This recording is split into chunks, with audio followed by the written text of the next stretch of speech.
노비 출신 반석평의 드라마틱한 일생, 조선시대 불가능을 넘어선 희망. 조선은 엄격한 신분 질서가 칡뿌리보다 깊이 박혀 있었던 사회였습니다.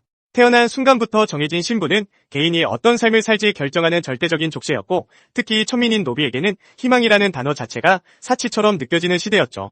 하지만 이런 시대적 한계를 뛰어넘어 천민 출신으로 최고의 관직 중 하나인 형조판서에까지 올랐던 기적같은 인물이 있었으니 바로 반석평입니다.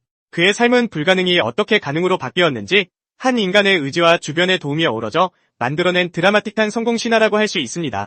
그는 반기문 유엔 사무총장의 직계 조상입니다. 반석평은 충북음성에 있는 한 재상의 종이었던 반설인의 서자로 태어났습니다. 서자라는 신분 또한 그를 억압하는 굴레였지만 그에게는 더 큰 장애물이 있었으니 바로 노비라는 천민 신분이었습니다. 13세에 아버지를 여인 후 그는 서울의 이 참판댁으로 팔려가 종살이를 하게 됩니다. 그의 어린 시절은 아마도 고단함과 서러움의 연속이었을 겁니다. 하지만 반석평에게는 남다른 재능과 무엇보다 강렬한 배움에 대한 열정이 있었습니다. 이 참판댁에서 또래였던 주인집 아들 이호성이 방에서 글을 배우면 반석평은 문 밖에서 몰래 귀 기울여 그 내용을 하나도 놓치지 않고 익혔습니다. 어린 나이임에도 불구하고 그의 비상한 재주와 끊임없이 배우고자 하는 갈증, 그리고 엿들은 내용들을 자신의 것으로 소화하는 영특함은 주변의 눈길을 끌기에 충분했습니다. 이러한 그의 모습은 단순한 호기심을 넘어선 미래를 향한 강렬한 열망이었을 것입니다. 그는 자신이 처한 비참한 현실을 벗어날 유일한 방법이 학문이라는 것을 직관적으로 깨달았고, 그 깨달음은 그를 멈추지 않고 배우게 하는 원동력이 되었습니다.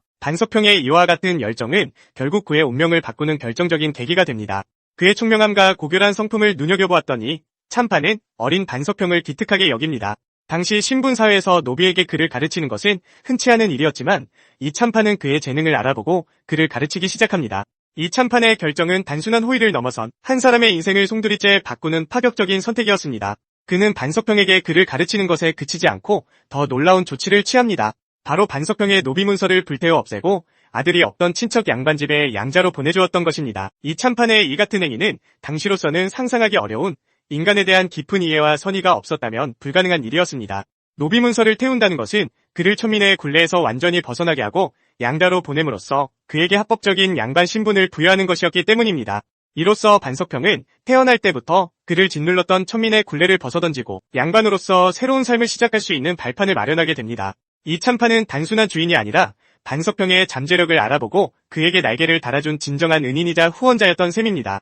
이는 한 개인이 사회 시스템을 넘어서 다른 개인의 삶에 긍정적인 영향을 미칠 수 있음을 보여주는 감동적인 사례라고 할 수 있습니다. 양반 신분을 얻게 된 반석평은 본격적으로 학문의 길을 걷게 됩니다. 그는 당시의 석학이었던 조광조, 김식 등과 교유하며 학문적 깊이를 더해갔고 마침내 1507년 식년문과에 병과로 급제하며 입신의 첫 발을 내딛습니다. 이는 오직 자신의 실력과 노력으로 이루어낸 성과였기에 더욱 값진 것이었습니다. 급제 후 그는 예문광어멸이 되고 경차관으로 함경도에 파견되어 여진족의 동정을 보고하는 등 능력 있는 관리로서 두각을 나타냅니다. 그러나 그의 성공은 순탄하지만은 않았습니다. 엄격한 신분 사회였던 조선에서 노비 출신이라는 그의 배경은 끊임없이 그의 발목을 잡았습니다. 그가 천월 출신이라는 이유로 사간원의 탄핵을 받는 등 그의 출신은 언제나 논란의 대상이 되었습니다. 아무리 실력이 뛰어나고 공을 세워도 타고난 신분의 한계는 그를 따라다니는 그림자 같았습니다. 하지만 반석평은 좌절하지 않았습니다. 1516년 안당의 추천으로 다시 종호품인 경흥부사가 되었고 이후 1522년에는 만포진첨 절제사를 거쳐 함경남도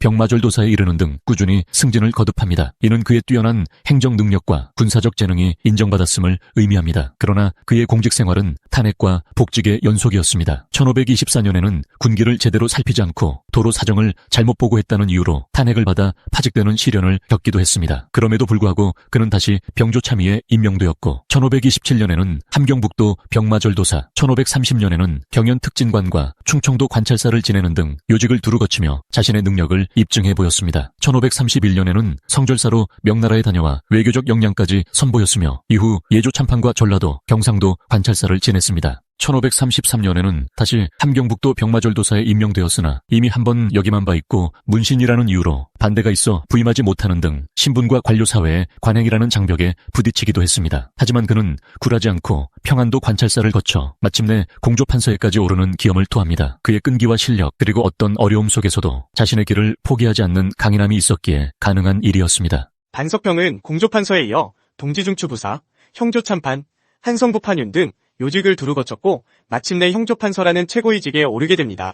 형조판서는 지금의 법무부 장관에 해당하는 매우 중요한 자리로 법률과 사법행정을 총괄하는 막중한 책임이 따르는 직책이었습니다. 천민인 노비의 아들로 태어나 법과 질서를 총괄하는 최고위직에 올랐다는 것은 당시 사회에서는 상상조차 할 수 없는 문자 그대로 신분 상승의 기적이라고 할 수 있습니다. 그의 삶은 조선 시대 신분제의 견고한 벽을 허문 살아있는 증거였고 그의 출세는 실력과 노력만으로도 성공할 수 있다는 희망의 메시지를 던져주었습니다. 이듬해 그는 지중추부사가 되어 은퇴 후에 명예직에 오르지만 형조판서로 재직하던 시절의 일하는 그의 인간적인 면모와 고결한 품성을 보여주는 백미로 남아있습니다. 반석평이 형조판서로 재직하던 어느 날 그는 초거라는 종이품 이상의 벼슬아치만 탈 수 있는 작은 수레를 타고 가던 중이었습니다. 당시 그의 위상과 권세를 짐작게 하는 장면입니다. 그런데 길가에서 우연히 옛 주인의 아들이었던 이호성이 거지가 되어 있는 것을 발견하게 됩니다. 한때 자신에게 글을 가르치고 노비 신분에서 벗어나게 해준 은인의 아들이 폐인이 되어 길바닥을 헤매는 모습을 본 반석평은 잠시의 주저함도 없이 초거를 멈추게 합니다. 그리고 그는 수레에서 내려 이호성 앞으로 달려가 길바닥에 무릎을 꿇고 절을 올리며 자신을 예전의 노비였던 석평입니다 라고 밝힙니다. 이 장면은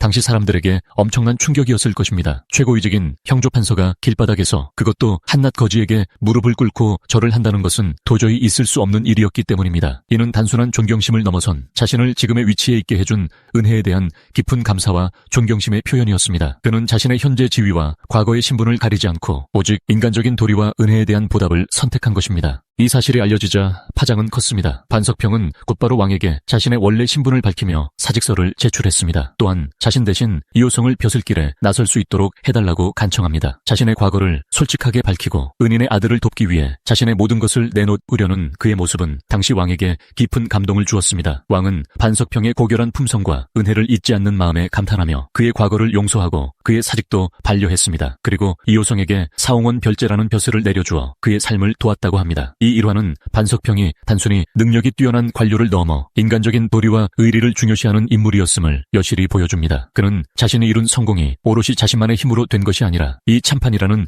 은인의 도움이 있었기에 가능했음을 잊지 않았던 것입니다. 이러한 그의 태도는 개인적인 성공만큼이나 인간적인 성숙함이 중요함을 일깨워줍니다. 반석평의 출세는 당시의 관례로 볼 때 법적으로 전혀 문제될 것이 없었습니다. 이 참판이 스스로 그의 노비 문서를 불태워 양민으로 만들어주었기에 그는 법적으로 자유로운 신분이 될 수 있었습니다. 또한 그는 밤낮으로 학문에 매진하여 자신의 실력으로 문과에 급제했기에 그의 관직 진출은 오롯이 그의 노력과 능력의 결과였습니다. 그의 잘못이 있다면 예전에 자신의 처지를 보살펴준 이 참판의 은혜를 잊지 못해 그의 아들 앞에 엎드려 감사의 예를 표한 것뿐이었습니다. 예나 지금이나 과거의 은공을 잊지 않는 것이 죄가 될 수는 없을 것입니다. 오히려 이는 그의 인품을 더욱 빛나게 하는 요소였습니다. 반석평의 성공은 단순히 한 개인의 노력만으로 설명될 수 없는 복합적인 요인들이 작용한 결과였습니다. 첫째, 이 참판이라는 시대를 앞선 해안을 가진 인물의 존재입니다. 이 참판은 당시의 신분 질서를 뛰어넘어한 개인의 잠재력을 알아보고 투자하는 과감한 결정을 내렸습니다. 그의 인품과 넓은 포용력이 없었다면 반석평의 삶은 영원히 노비의 굴레를 벗어나지 못했을 것입니다. 이는 사회 지도층의 역할과 책임이 얼마나 중요한지를 보여주는 대목입니다. 둘째, 반석평 본인의 비범한 능력과 피나는 노력이었습니다. 그는 천한 신분에도 불구하고 학문에 대한 뜨거운 열정을 품었고 남들보다 몇 배는 더 노력하여 자신의 실력을 갈고 닦았습니다. 문 밖에서 엿듣는 학습 방식부터 시작하여 양반 신분을 얻은 후에도 조광조, 김식 등 당대 최고 지성들과 교류하며 끊임없이 자신을 발전시켰습니다. 이러한 개인의 의지와 노력이 없었다면 아무리 좋은 기회가 주어졌다고 해도 성공은 불가능했을 것입니다. 셋째, 당시 정치적 상황과 시대의 흐름 또한 간접적으로 영향을 미쳤을 수 있습니다. 반석평이 활동했던 중종시대는 사림 세력이 성장하고 인재 등용에 있어 능력주의가 점차 강조되기 시작하던 시기였습니다.